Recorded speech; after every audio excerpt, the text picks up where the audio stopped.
ദൈവനാമത്തിന് മഹത്വം ഉണ്ടാകട്ടെ. എൻ്റെ പേര് അരുൺ എന്നാണ്. ഞാൻ പത്തനംതിട്ട ജില്ലയിൽ തിരുവല്ലായ്ക്കടുത്ത് കുമ്പനാട് എന്ന് പറയുന്ന സ്ഥലത്തു നിന്നാണ് വരുന്നത്. ഞാനൊരു മെക്കാനിക്കൽ എൻജിനീയറാണ്. എല്ലാത്തിനുപരി ഞാനൊരു അക്രൈസ്തവനാണ്. ഞാനൊരു ഹിന്ദു കുടുംബത്തിൽ നിന്നാണ് വരുന്നത്. അപ്പോൾ എനിക്കിവിടെ പറയാനുള്ളത്, ദൈവം കുറേ അനുഭവങ്ങൾ എൻ്റെ ജീവിതത്തിൽ തന്നിട്ടുണ്ട്. അപ്പോൾ അതിനകത്ത് 2019 ഞാനിവിടെ ആദ്യമായിട്ട് വരുന്നത്. അന്ന് ഞാൻ എൻജിനീയറിംഗ് എല്ലാം കഴിഞ്ഞ് നിൽക്കുന്ന സമയമാണ്. അച്ഛനും ജോലിയില്ല, അമ്മയ്ക്ക് ജോലിയില്ല, പിന്നെ സ്വാഭാവികമായിട്ട് എനിക്കും ജോലിയില്ല. ആ സമയത്ത് ഭയങ്കര ബുദ്ധിമുട്ടായിരുന്നു. ഞാൻ ഇവിടെ വന്നു, 2019 ഇവിടെ എത്തി. എല്ലാവർക്കും ലഭിച്ചതുപോലെ തന്നെ എനിക്കും പത്രം കിട്ടി. അച്ഛനായിരുന്നു പത്രം കിട്ടിയിരുന്നത്. അപ്പോൾ ഞങ്ങൾ ഒന്നും അറിയില്ല, ഇവിടെ വന്നു എന്താണെന്നറിഞ്ഞില്ല. ഉടമ്പടി എടുത്തു കഴിഞ്ഞ് വീട്ടിലേക്ക് മടങ്ങി. അപ്പോൾ എന്താ ചെയ്യേണ്ടത്, എങ്ങനെയാണ് ചെയ്യേണ്ടത് ഒന്നും വൃത്തിയായിട്ടുള്ള ധാരണയില്ല. അപ്പോൾ അങ്ങനെ കുറച്ച് നാളുകൾ കഴിഞ്ഞു. വീട്ടിലുള്ള സാമ്പത്തിക ബുദ്ധിമുട്ട് കാരണം ഒരു നല്ല ഫോൺ പോലും കയ്യിലില്ല ഉടമ്പടി ആരാധന കൂടാൻ.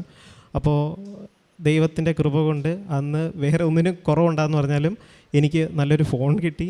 അങ്ങനെ അച്ഛനും അമ്മയും ഞാനും ചേർന്ന് ഉടമ്പടി ആരാധന കൂടാൻ തുടങ്ങി. അപ്പോൾ ഏറ്റവും കൂടുതൽ സഹായിച്ചൊരു കാര്യം എന്ന് പറയുന്നത് യൂട്യൂബ് ചാനലാണ്.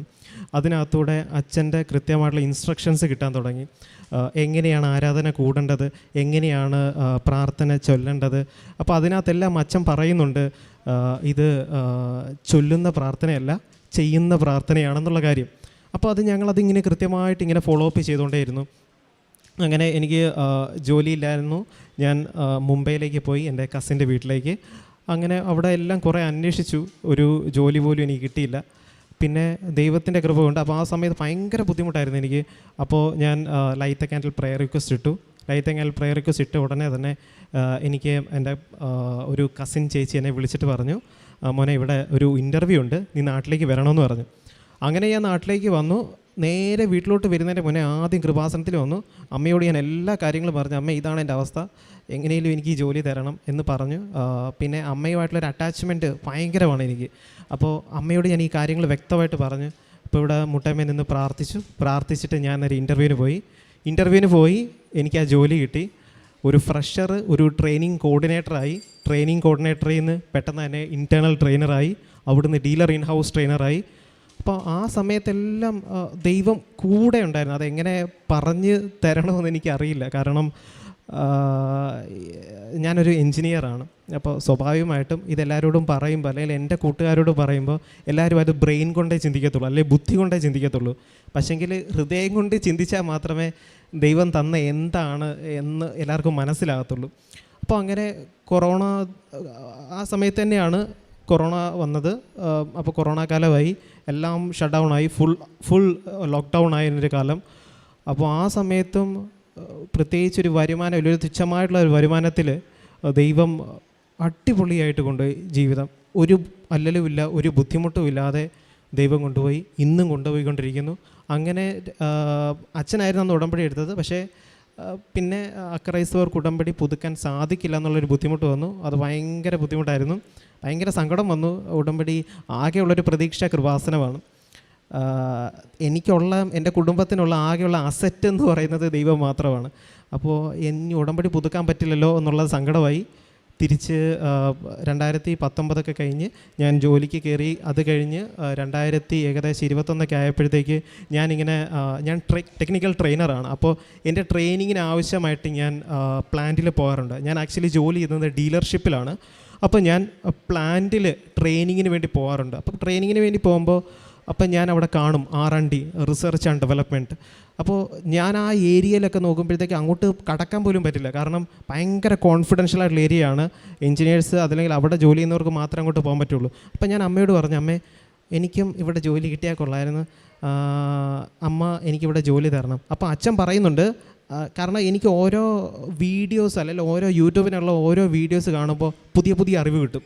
അച്ഛൻ എന്തെങ്കിലുമൊക്കെ പുതിയതായിട്ട് പഠിപ്പിക്കും. പിന്നെ അച്ഛൻ്റെ ടോക്ക് ഭയങ്കര സിമ്പിളാണ്, പെട്ടെന്ന് നമുക്ക് മനസ്സിലാക്കാൻ പറ്റുന്ന രീതിയാണ്. എല്ലാവർക്കും, എന്നെപ്പോലുള്ള ആൾക്കാർക്ക് വരെ മനസ്സിലാക്കാൻ പറ്റുന്ന രീതിയിലാണ് അച്ഛൻ്റെ ടോക്കെല്ലാം. അപ്പോൾ ആ അച്ഛൻ്റെ പ്രാർത്ഥനകൾ കൂടുന്ന സമയത്ത് നമ്മൾ ഡൗൺ ആയിട്ടിരിക്കുന്ന സമയത്താണെങ്കിലും പെട്ടെന്നൊന്ന് ബൂസ്റ്റാവും. ഓക്കെ, ദൈവം ഉറപ്പായിട്ടും കൂടെ. അപ്പോൾ അച്ഛൻ പറയുന്നുണ്ട്, നമ്മൾ ഡൗട്ട്ഫുള്ളായിട്ട് ഒരിക്കലും പ്രാർത്ഥിക്കരുത്. നമ്മൾ ഉറപ്പിച്ച് പറയണം, മാതാവ് എന്തായാലും എന്നെ കാക്കും. എനിക്ക് ഞാൻ പറയുന്ന കാര്യം മാതാവ് എന്തായാലും കാത്തുകൊള്ളും. അങ്ങനെ മാതാവ് അത് ഏറ്റെടുത്ത്, അച്ഛൻ പറയുന്ന പോലെ ആ ഫയല്, എൻ്റെ ഫയല് മാതാവ് ഏറ്റെടുത്ത് അങ്ങനെ ഞാൻ ഇവിടെ വന്ന് 2021 നവംബർ 27 ഞാനിവിടെ വന്ന് ഉടമ്പടി എടുത്തു. ഉടമ്പടി എടുക്കുന്ന മുൻപേ തന്നെയും ഞാൻ ആരാധന കൂടുമായിരുന്നു, ബൈബിള് വായിക്കുമായിരുന്നു, ജപമാലകൾ ചൊല്ലുമായിരുന്നു. അങ്ങനെ തന്നെയായിരുന്നു മുന്നോട്ട് പോയിക്കൊണ്ടിരുന്നത്. പിന്നെ ഉടമ്പടി എടുത്തതിന് ശേഷം അത് ഇച്ചിരി കൂടെ സ്ട്രോങ് ആയി. എല്ലാ ആഴ്ചയിലും എനിക്ക് ഓഫീസ് ടൈമിൽ എനിക്ക് ഇവിടെ ആരാധന കൂടാൻ പറ്റില്ല. അപ്പോൾ ഞാൻ സൺഡേസിൽ ഞാൻ ആരാധന കൂടും. ആരാധന കൂടിക്കഴിഞ്ഞതിന് ശേഷം എല്ലാ ദിവസവും ഞാൻ ബൈബിൾ വായിക്കും, എല്ലാ ദിവസവും ഞാൻ കൊന്ത ചൊല്ലും. എന്താണോ അച്ഛൻ പറയുന്നത് അത് അതേപടി പോലെ ഞാൻ എത്രമാത്രം എന്നെക്കൊണ്ട് ചെയ്യാൻ പറ്റുമോ അത്ര ഞാൻ ചെയ്യേണ്ടതായിരുന്നു. വീട്ടിലും അതുപോലെ തന്നെ എല്ലാവരും നന്നായിട്ട് പ്രാർത്ഥിക്കുമായിരുന്നു, ഒരു കുഴപ്പമില്ലായിരുന്നു. അങ്ങനെ മുന്നോട്ട് പോയി.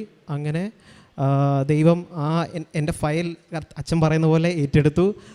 എനിക്ക് കഴിഞ്ഞ മാസം ഒരു റിസർച്ച് ആൻഡ് ഡെവലപ്മെൻറ്റ് എൻജിനീയറായിട്ട് തന്നെ ഒരു മാനുഫാക്ചറിൽ, വൺ ഓഫ് ദ ബെസ്റ്റ് മാനുഫാക്ചറിൽ എനിക്ക് ജോലി കിട്ടി, ചെന്നൈയിലാണ്.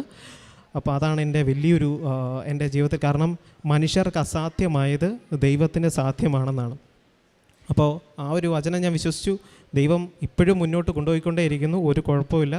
ഇത് കൂടാതെ തന്നെ എനിക്ക് പറയാനുള്ള കാര്യം എന്ന് പറയുന്നത്, ഇത് കൂടാതെ തന്നെ അനവധിയായിട്ടുള്ള അനുഗ്രഹങ്ങൾ തരുന്നുണ്ട്. കാരണം ഒരു നിവൃത്തിയില്ലാത്തൊരവസ്ഥയിൽ നിന്ന് ഇന്ന് ദൈവം നടത്തിക്കൊണ്ടിരിക്കുന്നു. ഒരു കുഴപ്പമില്ല, ഒരു വരുമാനവും ഇല്ലാത്തൊരു വീടിനെ ദൈവം ഒരു അല്ലലും ഇല്ലാതെ കൊറോണ കാലത്തും നന്നായിട്ട് തന്നെ മുന്നോട്ട് കൊണ്ടുപോയിക്കൊണ്ടിരിക്കുന്നു. അങ്ങനെ ഒരു ടെക്നിക്കൽ ട്രെയിനറിൽ നിന്ന് ഇന്ന് ഞാനൊരു റിസർച്ച് ആൻഡ് ഡെവലപ്മെൻറ്റ് എഞ്ചിനീയറായി, എസ്പെഷ്യലി ഡയഗ്നോസ്റ്റിക്സിലാണ് വർക്ക് ചെയ്യുന്നത്. അപ്പോൾ ഇതൊക്കെ മാതാവ് തന്ന ഒരു അനുഭവമാണ്. പിന്നെ അത് കൂടാതെ തന്നെ എൻ്റെ സഹപ്രവർത്തനമുള്ള, നേരത്തെ കമ്പനിയിൽ സഹപ്രവർത്തനമുള്ള വിനോദേട്ടന് 2 ഇരട്ട കുട്ടികളെ കൊടുത്ത് ദൈവം അനുഗ്രഹിച്ചു. ഞാൻ ലൈറ്റ് ക്യാൻഡിൽ പ്രയർ റിക്വസ്റ്റ് ഇടാൻ പറഞ്ഞതിന് ശേഷമാണ് അത് സംഭവിച്ചത്. അതിനുശേഷം എൻ്റെ വേറൊരു ഫ്രണ്ടായിട്ടുള്ള ബിനു എന്ന് പറയുന്ന ചേട്ടനും അദ്ദേഹത്തിൻ്റെ വൈഫിന് നടുവേദന എല്ലാം പൂർണ്ണമായിട്ട് മാറി. അതും ഈ ഇവിടെ ഞാൻ ലൈറ്റ് ക്യാൻഡിൽ പ്രയർ റിക്വസ്റ്റ് ഇടാൻ പറഞ്ഞു, പക്ഷേ പുള്ളി അത് ഇട്ടില്ല.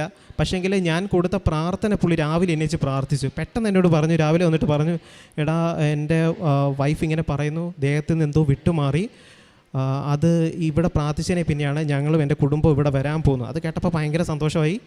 അപ്പോഴേ ഞാൻ എല്ലാവരോടും ഞാൻ പറയും, എൻ്റെ ദൈവം ഇത്രയും വലിയൊരു ദൈവമാണെന്നുള്ള കാര്യം. അങ്ങനെ പിന്നെ എൻ്റെ വല്യമ്മച്ചിയുടെ കണ്ണിന് കുഴപ്പമുണ്ടായിരുന്നു. അപ്പോൾ ഞാൻ ഉടമ്പടി തൈലം കൊടുത്തു, അത് തേച്ചതിന് ശേഷം കാഴ്ച കിട്ടി. ഇതെല്ലാം ദൈവം തന്ന വലിയ അനുഗ്രഹമാണ്. എൻ്റെ കൂട്ടുകാരിക്കൊരു ജോലി കിട്ടി, അതും ഞാൻ ഇവിടെ പ്രാർത്ഥിച്ചതിന് ഫലമായിട്ടാണ് കിട്ടിയത്. പിന്നെ ഇതൊക്കെയാണ് എനിക്ക് കിട്ടിയ അനുഭവങ്ങൾ. ഇനി ഞാൻ ഉടമ്പടി എങ്ങനെ കൊണ്ടുപോയെന്നുള്ള കാര്യം പറയാം.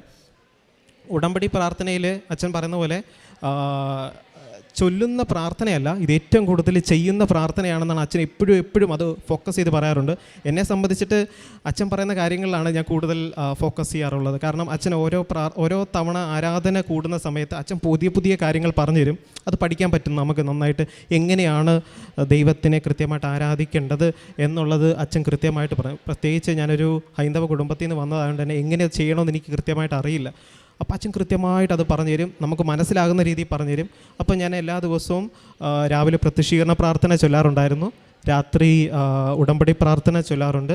പിന്നെ ഇത് കൂടാതെ തന്നെ ജപമാലകൾ എന്നും ഞാൻ ചൊല്ലാറുണ്ട്, പിന്നെ വചനം എന്നും വായിക്കാറുണ്ട്.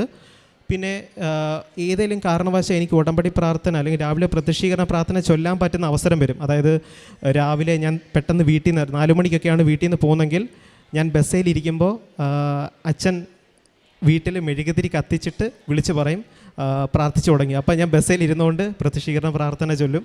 അങ്ങനെ മാക്സിമം എന്നെക്കൊണ്ട് പറ്റുന്ന രീതിയിലെല്ലാം അമ്മയോട് ഞാൻ പറയും. ഏതെങ്കിലും കാരണവശാൽ മുടങ്ങി കഴിഞ്ഞാൽ അമ്മയോട് പറയും, അമ്മേ ഇന്നത്തേക്കൊന്ന് ഒരളവ് തന്നേക്കണേ, ബാക്കി ഞാൻ ചൊല്ലിക്കൊള്ളാം എന്ന് ഞാൻ അമ്മയോട് പറയും. പക്ഷേ ഇതുവരെ ഒരു കുഴപ്പവും എനിക്ക് ഉണ്ടായിട്ടില്ല. അങ്ങനെ കാരുണ്യ പ്രവർത്തികളാണെന്നുണ്ടെങ്കിൽ എനിക്ക് കിട്ടുന്ന തുച്ഛമായിട്ടുള്ള വരുമാനത്തിൽ തന്നെ എന്നെക്കൊണ്ട് പറ്റുന്ന രീതിയിലെല്ലാം ഞാൻ കാരുണ്യ പ്രവർത്തി ചെയ്യാറുണ്ടായിരുന്നു. അനാഥാലയ മന്ദിരങ്ങളെ സന്ദർശിച്ച് രോഗികളെ കാണാറുണ്ടായിരുന്നു. എന്നെക്കൊണ്ട് പറ്റുന്ന രീതിയിലുള്ള സഹായങ്ങളെല്ലാം ഞാൻ ചെയ്തിട്ടുണ്ടായിരുന്നു. അതൊരു ഡ്രാസ്റ്റിക് ചേഞ്ച് എന്ന് വേണമെങ്കിൽ പറയാം എൻ്റെ ജീവിതത്തിൽ വന്ന കുറച്ച് മാറ്റങ്ങൾ. കാരണം ദൈവം കൂട്ടത്തിൽ വരുമ്പോൾ അല്ലെങ്കിൽ മാതാവ് കൂട്ടത്തിൽ ഉണ്ടെങ്കിൽ നമുക്ക് പറ്റുന്നൊരു കാര്യം എന്ന് പറയുന്നത് നമ്മുടെ തിങ്കിങ് സ്റ്റൈൽ തന്നെ മാറും. ഇത്രയും നാളും ചിന്തിച്ച രീതിയിലല്ല എനിക്ക് ചിന്തിക്കാൻ പറ്റുന്നത്. ഇപ്പോൾ പുതിയ രീതിയിലാണ് ഇങ്ങനെ ചെയ്യണം, അല്ലെങ്കിൽ ഇങ്ങനെ പോകണം, ഈ വഴിക്ക് പോകണം എന്ന് നമ്മൾ കറക്റ്റായിട്ട് പറഞ്ഞു തരും. അങ്ങനെയാണ് പോയിക്കൊണ്ടിരിക്കുന്നത്. അങ്ങനെ കാരുണ്യപ്രവൃത്തി ചെയ്യുന്ന പിന്നെ പ്രേക്ഷിത വില എന്ന് പറഞ്ഞാൽ എൻ്റെ കർത്താവിന് വേണ്ടി വർക്ക് ചെയ്യാൻ കിട്ടുന്ന ഒരു അവസരം ഞാൻ പഴക്കാറില്ല. കർത്താവിൻ്റെ നാമം വേറെ എടുത്തിട്ടും പറയാൻ പറ്റുകയാണെന്നുണ്ടെങ്കിൽ ഉറപ്പായിട്ടും ഞാൻ പറയും. അങ്ങനെ ഇവിടുന്ന് എനിക്ക് പത്രം കിട്ടിക്കഴിഞ്ഞാൽ പിറ്റേ ദിവസം തന്നെ അച്ഛൻ പറഞ്ഞിട്ടുണ്ട്, ചുമ്മാ പത്രം കൊടുക്കാൻ പാടില്ല, നമ്മൾ പ്രാർത്ഥിച്ചിടേണ്ട പത്രം കൊടുക്കണമെന്ന്. അപ്പം ഞാൻ പത്രം എടുക്കും, വീട്ടിൽ നിന്ന് ആദ്യം ഒരു പ്രത്യക്ഷീകരണ പ്രാർത്ഥന ചൊല്ലും, എന്നിട്ട് വണ്ടി എടുക്കും. വണ്ടിയിൽ ഞാനിങ്ങനെ ഓരോ വീടുകളിൽ പോവും. വീട്ടിൽ കയറുന്നതിന് മുന്നേ ഒരു സ്വർഗ്ഗസ്ഥനായ പിതാവേ നന്മ നിറഞ്ഞ മറിയമേയും ചൊല്ലിയതിന് ശേഷം മാത്രമാണ് ഞാൻ ആ പത്രം കൊടുക്കാറുള്ളത്. അങ്ങനെ പത്രം കൊടുത്തിട്ട് ഞാൻ വീട്ടിൽ വന്നോ അല്ലെങ്കിൽ അതിൻ്റെ പിറ്റേ ദിവസമോ എന്തെങ്കിലും ഒരു മാറ്റം ദൈവം എൻ്റെ വീട്ടിൽ കൊണ്ടുവന്നിട്ടുണ്ടാവും, അല്ലെങ്കിൽ എൻ്റെ ജീവിതത്തിൽ കൊണ്ടുവന്നിട്ടുണ്ടാവും. അപ്പം ഇങ്ങനെയുള്ള ഓരോ കാര്യങ്ങൾ കൊണ്ടുവരുന്നത് അച്ഛൻ എപ്പോഴും പറയാറുണ്ട്, അല്ലെങ്കിൽ വചനം പറയാറുണ്ട്, ക്രിസ്തു എല്ലാമാണ്, എല്ലാവരിലുമാണ്. അതുകൊണ്ട് ദൈവം അങ്ങനെ ഒരാൾക്ക് വേണ്ടിയോ അല്ലെങ്കിൽ ഒരു ഇന്ന ജാതിക്ക് വേണ്ടിയോ ഉള്ളതെന്ന് എനിക്ക് തോന്നുന്നില്ല. എൻ്റെ ദൈവം എല്ലാവർക്കും ഉള്ള ദൈവമാണ്. അത്രയും നല്ലവനായൊരു ദൈവമാണ് നമ്മുടെ ദൈവം. പിന്നെ കുർബാന എല്ലാ സമയത്തും കൂടാൻ ഞാൻ ശ്രമിക്കും. മാക്സിമം എനിക്ക് അവസരം കിട്ടുന്ന സമയത്തെല്ലാം കുർബാന കൂടാൻ വേണ്ടി ഞാൻ ശ്രമിക്കും. പക്ഷേ ഒരു അക്രൈസ്തവനായതുകൊണ്ട് കർത്താവിനെ സ്വീകരിക്കാനുള്ള എനിക്ക് യോഗ്യതയില്ല. പക്ഷേങ്കിൽ അരൂപിയിലുള്ള ദിവ്യകാരുണ്യ സ്വീകരണം പ്രാർത്ഥന ഞാൻ ഫോണിൽ സ്ക്രീൻഷോട്ടായിട്ട് എടുത്ത് വെച്ചിട്ടുണ്ട്. അപ്പോൾ എല്ലാവരും കർത്താവിനെ സ്വീകരിക്കുമ്പോൾ ഞാൻ മുട്ടുകുത്തി നിന്ന് അരൂപിയിലുള്ള ദിവ്യകാരുണ്യ സ്വീകരണ പ്രാർത്ഥന ചൊല്ലാറുണ്ട്. ഇങ്ങനെയൊക്കെയാണ് എൻ്റെ ജീവിതം ഇപ്പോൾ മുന്നോട്ട് പോയിക്കൊണ്ടിരിക്കുന്നത്. ഇനിയും അങ്ങനെ തന്നെ ദൈവം മുന്നോട്ട് കൊണ്ടുപോകും. ഇത് എന്നെ കേട്ടുകൊണ്ടിരിക്കുന്ന എല്ലാവർക്കും ഇതൊരു പ്രചോദനമാകട്ടെ. യേശുവേ സ്തോത്രം, യേശുവേ നന്ദി, യേശുവേ സ്തുതി, യേശു ആരാധന. Ave Maria.